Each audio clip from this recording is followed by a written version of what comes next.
Hello and welcome. Today we will learn how to use the capacity planning dashboard in Nakisa Capital Projects suite. Capacity planning lets project managers estimate project time, assign team members with allocated hours, and balance workloads for effective resource planning.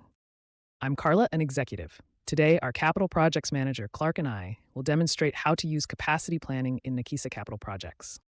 Clark will start by demonstrating how to enter the capacity planning data. Then I'll guide you to the specific location where you can view the capacity planning details for all projects. Hi, Clark here. I'm a capital projects manager, and I'll show you how to enter capacity planning data in a project. I begin by opening my project.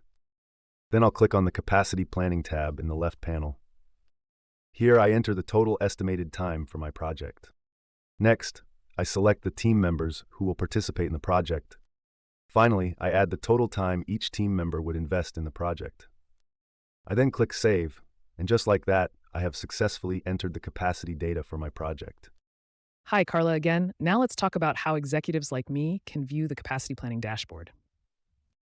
I open the main menu and navigate to the option called Capacity Planning. Here, I can view the details for all the projects where capacity data has been entered.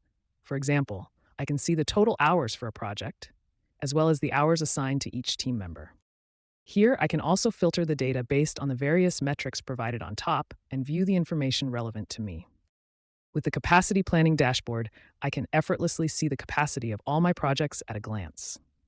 Thank you for watching.